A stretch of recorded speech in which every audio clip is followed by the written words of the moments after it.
It's me, Jessica McCaskill, WBC, WBA, Super Lightweight Unified Champion of the World. I wanted to give a big shout out to The Relay on YouTube. Check it out. Great boxing talk show. Has all the info that you need. Check it out. The Relay on YouTube. Motherfucking Relay. We're covering today's top boxing news. Okay, we'll start with this. Well, WBO junior middleweight champion Jaime Munguia had this to say. He says, "This is my last fight at 154. I'm going to 160. And he's talking about this upcoming September 14th fight against Alati. The article reads, while there would have been potential unification fights against WBC title holder Tony Harrison, IBF, WBA title holder Julian Williams in 2020, should he defeat Alati, Munguia has decided to move up in weight. He was quoted as saying, I would like to face those fighters, but the Alati fight will be my last fight at 154 pounds. We are moving up and competing at 160 pounds. Munguia, who is co-promoted by Golden Boy Promotions and Zanfer Promotions, will now focus his efforts on facing the likes of Canelo Alvarez or Gennady Golovkin. Whether that happens immediately or 2 to 3 fights at middleweight remains to be seen. And this Alati guy, nothing against him, but this is an opponent choice that was made after talks for a potential Jesse Vargas fight fizzled out. You see, according to Jesse Vargas, his side of the story, Jaime Munguia's people wanted to take the fight, but they only wanted to take the fight on the condition that the fight be at 156 pounds. That is 2 pounds above the junior middleweight limit. And as such, would render the contest between them a non-title fight. It would not qualify for the WBO title because it's not within the junior middleweight limit.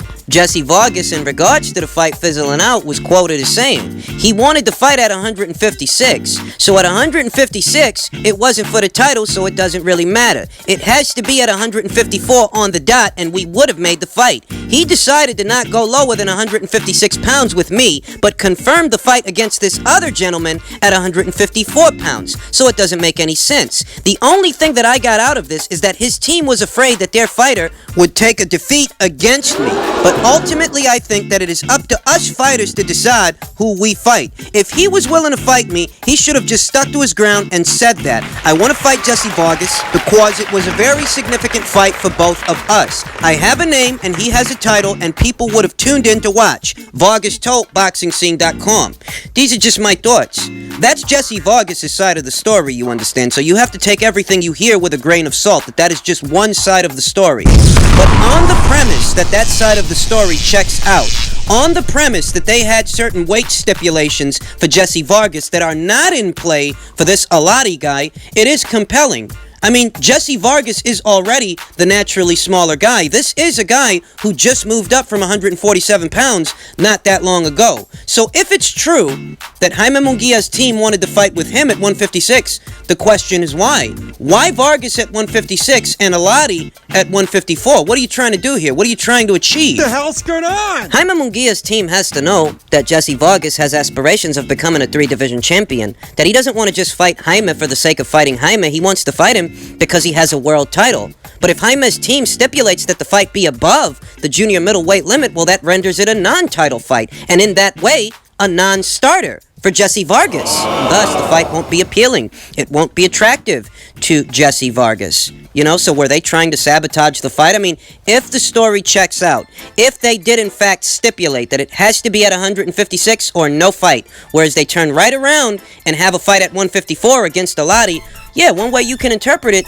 is as them trying to sabotage the fight. And it's funny. You know, it's funny because if that's the way that it happened, let me tell you something. Jesse Vargas targeting Jaime Munguia's belt is not a new revelation. This is not new news. We talked about it here on the channel several weeks and probably some months ago. And, you know, when I heard about it, I thought to myself, in all my wisdom, I thought, you know, I don't know why Jesse Vargas wants to fight this big kid. I mean, I get that Jaime Munguia is not the most polished boxer around, but he's big enough and physical enough that I don't think that Jesse Vargas would be able to keep him off. Jesse was not a big puncher at 147 pounds. He's going to be even less of a big puncher at 154 against naturally bigger guys that are accustomed to getting hit by naturally bigger guys. That while Jesse might be the better boxer, he still doesn't have the right kind of punching power to get respect from Jaime. So it was a fight that I favored Jaime to win. I viewed it as a suicide mission for Jesse Vargas. Yet this recent turn of events, what Jesse Vargas is alleging, you understand? Because we don't know if it's true, we just know that that's his side of the story. That's how he's telling it. But if how he's telling it is true, that they had some catchweight thing going on for Vargas where they don't got that in play for Alati, one can interpret that as a means to sabotage the fight. But why would they want to do that? Why would they want to do that with Vargas, who's the naturally smaller fighter, who's not a big puncher? Could it be they were apprehensive? What about Jesse Vargas would make Jaime Munguia's team apprehensive enough to stipulate a catchweight they know he won't take? Let's backtrack a bit. We know that Jaime Munguia is coming off a performance that most actually, consider lackluster. The fight against Dennis Hogan. You know, this is a fight that a lot of people had a lot of opinions on. Everybody and their mother hit me up about this fight, asked me how I scored it, because the way that they got it, they had Dennis Hogan winning the fight. They had Dennis Hogan getting robbed. They're saying Dennis Hogan should be the WBO champion right now. Regardless of how you scored it, in the spirit of objectivity, at minimum what you can say is that it wasn't a good showing for Jaime, that he didn't look his best out there, that he's actually looked better. You think about that this is what he's coming off of, this is what he's coming from, heading into negotiations with Jesse Vargas. A more experienced guy than he is. At the lower weights, but better still, a more experienced guy and a more polished boxer. This is what he's coming off of. This is what he's heading into. You know, you think about that. He struggled. You hypothesize that maybe Jaime is struggling to make the weight. And that's why he wants to fight Jesse at 156. He wants to feel his best. You know, he doesn't want to feel drained from having to make 154 for a guy who's more experienced at the championship level, more polished a boxer than he is. Maybe that's why he wants him at 156. Whereas he's willing to fight a lower tier guy who's not as big a threat, if you want to consider Jesse a threat. He's willing to fight a lower tier guy at 154. He's willing to make the weight for a guy who doesn't have the experiences that Jesse Vargas has. You understand? And yeah, I could kind of see why Jesse arrived at that conclusion. I know, as silly as it sounds, yeah, I could see, you know, I don't rule it out. I don't rule it out that even though that's how Jesse Vargas is telling the story, it's possible. It is possible, you know? I will say, moving forward, if it happens that way, if Jaime Munguia moves up immediately after the Alati fight, that opens a door for Jesse and some others to become champions in the junior middleweight division. Maybe. Yeah, it's a winnable situation. Maybe. It's actually something I talked about in previous videos, that these guys that moved up from 147 because it's too hard for them to make that weight these days, but they're still on the smaller end of 154. These guys, like Jeff Horn, like Kell Brook, like Jesse Vargas, these guys, their best bet of getting their hands on a world title would have to be if one of the champions moves up and a title goes vacant, because I can't see any of the three winning a belt from the current guys that got the belts. Even now that the belts have changed hands, I can't see any of those three guys winning a belt from Tony Harrison. I can't see any one of those three guys winning a belt from Julian Williams. I can't see it. So their best bet is for somebody to move up, for a belt to go vacant, and then maybe they can fight a contender for the vacant title. Now, if Jaime Munguia moves up, and the belt goes vacant, the closest guy to that belt at number 1 is Carlos Adamas, who we saw in action not too long ago on the undercard for the Richard Comey-Ray Beltran fight on ESPN. Now, if you happen to have caught that fight, if you happen to have seen Carlos Adamas in action with your own two fucking eyes, you'll know what point I'm about to make. You'll know what I'm alluding to. That if either a Jeff Horn, a Jesse Vargas, or a Kell Brook finds themselves confronted with a Carlos Adamas, well, they don't stand very good odds of winning that title in that situation. Not if they got to fight that guy. Not if they got to get through that guy to get it. And this is the guy that's ranked at number 1 in the WBO's ranked standings. He is the closest guy to that belt. And you wonder if that doesn't have something to do with why Jaime Munguia is moving up at this point in the juncture. This guy's a good boxer, strong puncher. It's conceivable that over time, eventually, the WBO would have ordered a fight between Carlos Adamas and Jaime Munguia. I'm just speculating, people. Don't quote me. I'm just speculating. But it is true that Carlos Adamas is ranked at number 1. So it's conceivable that at some point they would have ordered a fight between him and Jaime Munguia. Is it possible that might have influenced Jaime's decision to move up now rather than later? You never know. It's boxing. All kinds of stuff happens. But back to the point. If Jaime Munguia moves up after the Eladi fight, well, Carlos is going to be the closest guy to that belt. That's who the closest guy's going to be. You wonder then, does Jesse Vargas still want to get his hands on that title? Because it's conceivable that in the near future, if he does, he might have to go through that guy. And I'll tell you, I don't give Jesse or any of these other little guys that moved up from 147 any kind of odds to beat someone like Carlos Adamas. I think that the titles in the junior middleweight division, the political environment, the political boundary lines that divide the weight will still be there. I think that Carlos Adamas actually stands a good chance of becoming a champion. I think he does, depending on who he's matched against.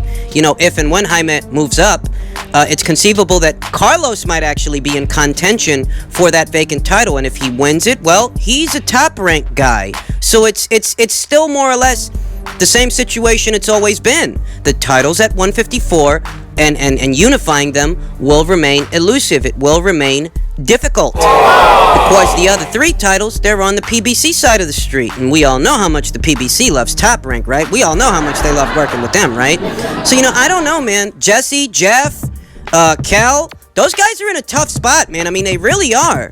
I still think, you know what, Jesse, he might need to go back down to 47. Maybe see if you could get a Terrence Crawford fight. If you want to fight for a title, maybe see if you could see that. Maybe see if you could get that fight. Because you know what? That guy's in need of an opponent. He doesn't have any immediate dance partners. Maybe you should fight that guy. Same applies to Cal Brook. I still think that's a fight that is more than adequate for Terrence Crawford to keep busy with. I still think that's a good fight. Because I'm telling you, winning a title at 154, it looked feasible before. It did. That if a title goes vacant, maybe they can win it that way. But given the current ranked standings, I can't see any of these little guys from 147 beating Carlos Adamas. I can't. Bottom line. In middleweight news, former unified champion Gennady Golovkin and IBF top contender Sergey Derevyanchenko have agreed to the financial terms for a fight between them for what is the vacant IBF title, for a fight that could go down at Madison Square Garden in October. It is reported that John Skipper had a lot to do with making this thing happen, Now, as far as the fight itself, yes, I like the fight. I think this is a legitimate litmus test for where exactly Gennady Golovkin really is today.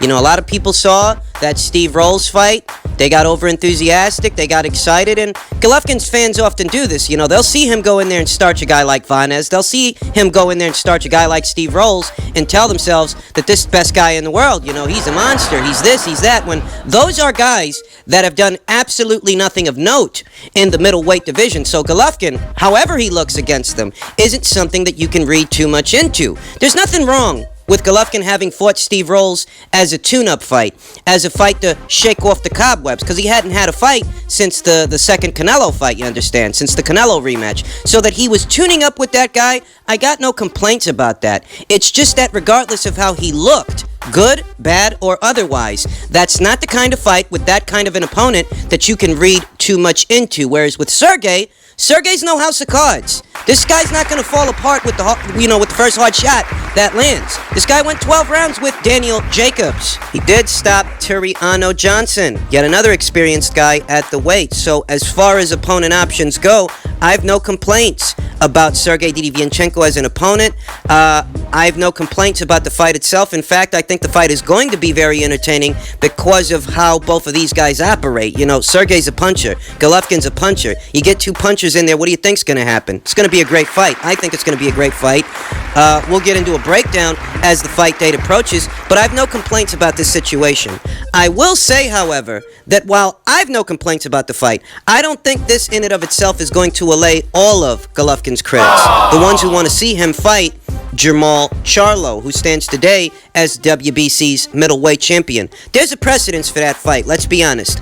I don't care if you're a fan of Jermall or if you're not a fan of Jermall. If you think he looked like shit, I don't care if you think he's the best thing since sliced bread or if he's just another PBC hype job. The bottom line is, for anyone to become an undisputed champion in the middleweight division, they have to deal with that guy. So, there's no precedence for the winner of this fight to completely disavow that Jermall Charlo, right now, he is a titleist. He is a belt holder. He is a champion to some degree.